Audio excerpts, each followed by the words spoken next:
ازاي اخلي البريمير يعمل حفظ تلقائي طول ما انا شغال على البروجكت؟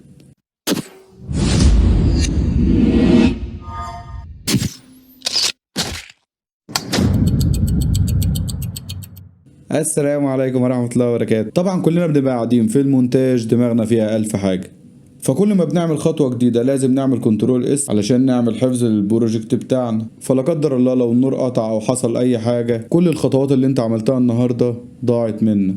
في كتير مننا بينسى يعمل كنترول اس. طب نعمل ايه؟ انا هقولك النهاردة تعمل ايه تخلي البرنامج ذات نفسه كل وقت معين انت هتحددهوله هيعمل حفظ تلقائي للبروجكت اللي انت شغال عليه. يلا بينا. يلا بينا. احنا شغالين على البروجكت ده.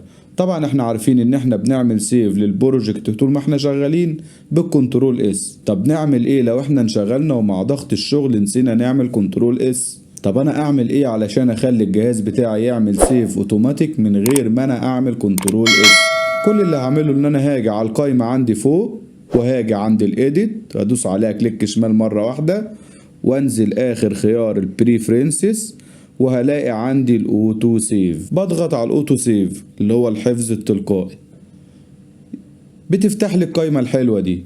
بلاقي عندي خيارين. اول خيار الاوتوماتيكلي سيف افري، اللي هو البرنامج بيقول لك عاوزني اعمل لك حفظ كل قد ايه، وجايب لك هنا بالمينتس يعني كل كام دقيقة. هو هنا محدد لك 30 دقيقة. انا مثلا ممكن اختار له كل 5 دقايق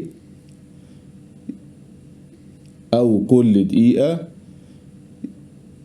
انا بقى هخليه يعمل كل 3 دقايق سيف. حلو جدا، كل 3 دقايق. يبقى احنا كده كل 3 دقايق البرنامج اوتوماتيك هيعمل لي سيف، وبدوس اوكي. يبقى انا كده خليت البرنامج كل 3 دقايق هيعمل لي سيف اوتوماتيك. بس كده يا شباب، وبكده تكون خلصت حلقتنا النهارده. اتمنى تكونوا استفدتوا معايا، ويا ريت تدعموني بالاشتراك في القناه وتفعيل زر الجرس عشان توصلكوا كل حلقاتنا. ولو لايك وكومنت وشير يبقى كتر الف خيركم. السلام عليكم.